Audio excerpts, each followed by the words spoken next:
নমস্কার বন্ধুরা, welcome to Rupa's food story চ্যানেলে তোমাদের জানাই অনেক অনেক স্বাগত।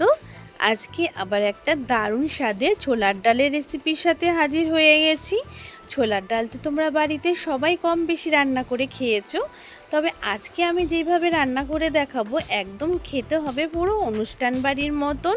তাই অবশ্যই প্রথম থেকে শেষ পর্যন্ত পুরো ভিডিওটা দেখো, তাহলেই বুঝতে পারবে যে কিভাবে রান্না করলে ছোলার ডালের স্বাদ হবে পুরো অনুষ্ঠান বাড়ির মতন। তাই একটু মিস না করে পুরো ভিডিওটা দেখো। আর এই রকম ছোলার ডাল দিয়ে লুচি, রুটি, পরোটা খেতে কিন্তু খুব ভালো লাগবে। আর ছোলার ডাল কিন্তু বাঙালিদের কিন্তু একটা ধরতে গেলে প্রিয় খাবার। তা ছোলার ডালটা অবশ্যই তোমরা আমি যেইভাবে আজকে রান্না করব সেইভাবে যদি রান্না করো, যখনই ছোলার ডাল রান্না করবে দেখবে এই পদ্ধতিতেই তোমাদের রান্না করতে ইচ্ছে করবে এবং খেতেও হবে দারুণ সুস্বাদু। চলো আর কথা না বাড়িয়ে ঝটপট রান্নাটা শুরু করে দিই। এখানে আমি 400 গ্রাম মতন ছোলার ডাল নিয়েছি। ছোলার ডাল কিন্তু আমি আগে থেকে ভিজিয়ে রাখিনি, তোমরা চাইলে আগের দিন রাতে ভিজিয়েও রাখতে পারো, তবে সব সময় তো মনে থাকে না ভেজানোর জন্য, তাই আমি না ভিজিয়েই রান্না করে দেখাবো। প্রথমে ছোলার ডালটাকে 3-4 বার জল পাল্টে খুব ভালো করে ধুয়ে পরিষ্কার করে নেব। তারপর প্রেসার কুকারের মধ্যে ধুয়ে রাখা ছোলার ডালগুলো আমি সমস্ত একবারেই সেদ্ধ করে নেব। দেখো ছোলার ডালগুলোর সমস্তগুলো কিন্তু আমি প্রেসার কুকারে দিয়ে দিয়েছি। এবার দিয়ে দেব জল।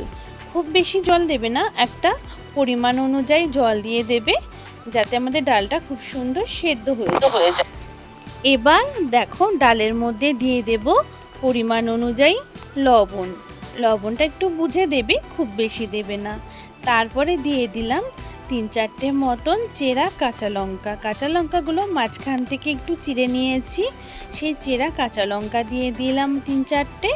আর দিয়ে দেব হলুদ, লবণ আর কাঁচা লঙ্কা দিয়ে খুব সুন্দর করে ডালটাকে আমাদের সেদ্ধ করে নিতে হবে। তোমাদের প্রেসার কুকারে যেরকম সিটি পড়ে সেই অনুযায়ী তোমরা সেদ্ধ করে নেবে। আমি 3টে সিটি দিয়ে নামিয়ে নেব ডালটাকে, এতেই আমাদের ডালটা খুব সুন্দর সেদ্ধ হয়ে যাবে। এমনভাবে সেদ্ধ করবে ডালটা যাতে একদম না গলে যায়, সুন্দর একটু গোটা গোটা ভাব থাকবে, অবশ্য সেদ্ধও হবে, কিন্তু সেইভাবে কিন্তু আমাদের ডালটা সুন্দর করে সিদ্ধ করে নিতে হবে। আমার ডালটা কিন্তু খুব সুন্দর সেদ্ধ হয়ে গেছে। আমি 3টে সিটি দেওয়ার পর ঢাকনা খুলে নিয়েছি। ডালটা খুব সুন্দর সেদ্ধ হয়ে গেছে, সাথে গোটা গোটাও কিন্তু রয়েছে। তা ডালের মধ্যে এবার পরিমাণ অনুযায়ী জল দিয়ে দেব, কারণ ছোলার ডাল রান্না করার পর কিন্তু অনেকটাই গাঢ় হয়ে যায়। এবার একটা স্পেশাল মশলা আমরা তৈরি করে নেব, যেটা দেওয়াতে খুব সুন্দর গন্ধ এবং সেন্ট হবে আর অনুষ্ঠান বাড়ির মতন লাগবে। তার জন্য একটা কড়াইতে আমি দিয়ে দিয়েছি, কড়াইটাকে গরম করে 1 চামচ পরিমাণ জিরে, গোটা জিরে 1 চামচ পরিমাণ, গোটা ধনিয়া 1 চামচ পরিমাণ, মৌরি দিয়ে দিয়েছি, একটা শুকনো লঙ্কা, একটা ছোট তেজপাতা, 2 টুকরো দারচিনি, 2টো এলাচ, লবঙ্গটা না দিলেও চলবে। তারপর এই মশলাগুলোকে খুব ভালো করে একটু ভেজে নিতে হবে, যাতে খুব সুন্দর করে একটু ভাজা হয় মশলাটা। এই মশলাটা ভাজা আমার হয়ে গেছে, নেড়ে চেড়ে ভেজে নিয়েছি। এবার নামিয়ে আমি গুঁড়ো করে রেখে দেব, তারপর পরে ব্যবহার করব এটা। এদিকে দেখো আবার কড়াইটা গরম করে ভালো করে দিয়ে দিয়েছি সর্ষের তেল। তবে ছোলার ডাল রান্নাটা সর্ষে তেলে করলে বেশি টেস্ট হয়, আর এখানে ছোলার ডালটাকে টেস্টি আরও বেশি হওয়ার জন্য দিয়ে দিয়েছি নারকেল কুচি। তো নারকেল কুচিগুলোকে তেলটা গরম হয়ে যাওয়ার পর ভেজে নিচ্ছি। নারকেল কুচিটা একটু ভাজা হয়ে গেলে দিয়ে দিয়েছি একটু কাজু আর একটু কিশমিশ। তোমরা চাইলে এটা দিতেও পারো, নাও দিতে পারো, তবে কিন্তু কাজু কিশমিশটা যখন ছোলার ডালের সাথে মুখে পড়বে বা নারকেল কুচি, খুব ভালো লাগবে কিন্তু খেতে। তাই ছোলার ডাল আর দেখো এখানে নিয়ে নিয়েছি আমি কাজু কিশমিশটাকে কিন্তু একদম হালকা করে ভেজেছি। যখন নারকেলটা ভাজা হয়ে যাবে তখনই কাজু কিশমিশটা দিতে হবে, যাতে খুব বেশি আবার ভাজা না হয়। এগুলোকে আমার ভাজা হওয়ার পর নামিয়ে নিয়েছি। ওই তেলেই আমার রান্নাটা হয়ে যাবে, আর এক্সট্রা তেল দেব না। ওই তেলেই দিয়ে দিয়েছি 3টে শুকনো লঙ্কা ফোড়ন। তা লঙ্কাগুলোকে খুব সুন্দর করে একটু ভেজে নিয়েছি। একটু কালো হলে লঙ্কার বেশ একটা তেলের মধ্যে সুন্দর গন্ধ হবে শুকনো লঙ্কার। তা তেলটা সুন্দর করে আমি এখানে লঙ্কাগুলো ভাজা হয়ে গেলে দিয়ে দিয়েছি গোটা জিরে ফোড়ন, আর দিয়ে দিয়েছি দেখো এখানে দারচিনি, এলাচ, লবঙ্গ, আর দিয়ে দিয়েছি তেজপাতা।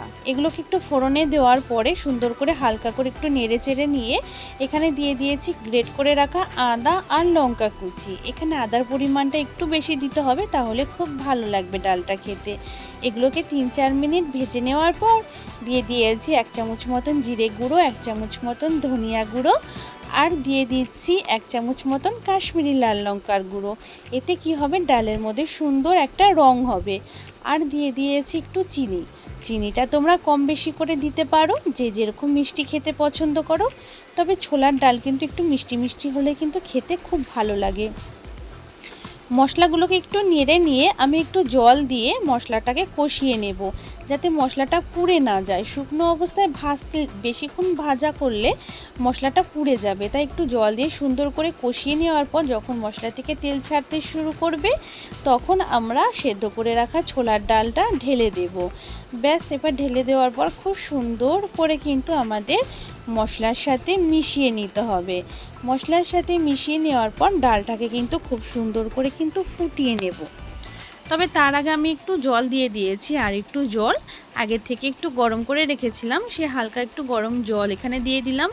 কারণ ডালটা এখন আমার কাছে একটু গাঢ় মনে হচ্ছিল, তাই একটু জল দিয়ে দিয়েছি। তোমরা যেরকম ঘনত্বে রাখতে চাও সেরকম ঘনত্বে রাখবে। ডালটা খুব সুন্দর করে ফুটতে শুরু করেছে। যখন এইভাবে ফুটতে শুরু করবে টকবক করে, তখন এখানে আমি দিয়ে দিয়েছি ভেজে রাখা নারকেল কুচি, কাজু আর কিশমিশ। এগুলোকে কিন্তু আমি দিয়ে দিলাম। ডালের সাথে কিন্তু খুব সুন্দর করে ফুটবে এগুলো। তারপরে দিয়ে দিয়েছি ভাজা মশলা। যেই ভাজা মশলাটা আমরা করে রেখেছি সেটা গুঁড়ো করে নিয়েছি, সেই গুঁড়ো মশলাটাও এখানে দিয়ে দিলাম। গুঁড়ো মশলাটা ডালের সাথে কিছুক্ষণ ফুটলে এটা সেন্ট কিন্তু পুরো ডালের মধ্যে মিশে যাবে এবং ডালটা হয়ে উঠবে অনেকটাই টেস্টি। এবার খুব ভালো করে এগুলোকে ফুটিয়ে ডালটা আমি কিন্তু গাঢ় করে নেব। দেখো ডালটা এখন অনেকটা পাতলা মনে হচ্ছে, তবে কিছুক্ষণ ফুটিয়ে নেওয়ার পর ডালটা কিন্তু দেখবে যে অনেকটাই কিন্তু গাঢ় হয়ে গেছে। আর ছোলার ডাল কিন্তু যত ঠান্ডা হয় ততই কিন্তু এটা গাঢ় হয়ে যায়। তাই এইভাবে আমি কিন্তু দেখো 7 থেকে 8 মিনিট মতন একটু খুব ভালো করে ফুটিয়ে নেব। একটু কিছুক্ষণ ফুটিয়ে নিলে ডালটা কিন্তু ঘন হয়ে আসবে। আর এই রকম ডাল তোমরা যে কোনো বাড়ির অনুষ্ঠানেও কিন্তু রান্না করে নিতে পারো। তারপর এখানে দিয়ে দিয়েছি একটু ঘি। যেহেতু নিরামিষ ছোলার ডাল, ঘি দিলে কিন্তু খুব সুন্দর গন্ধ হবে এবং টেস্টও অনেক গুণ বেড়ে যাবে। তাই এগুলোকে দিয়ে দেখো বেশ কিছুক্ষণ ফুটিয়ে নিয়েছি আমি 7 থেকে 8 মিনিট মতন হাই হিটে। দেখো ডালটা কিন্তু এখন অনেকটাই গাঢ় হয়ে গেছে। এবার কিন্তু ডালটা আমাদের একদম রেডি হয়ে গেছে। এবার নামিয়ে আমি সার্ভ করে নিচ্ছি।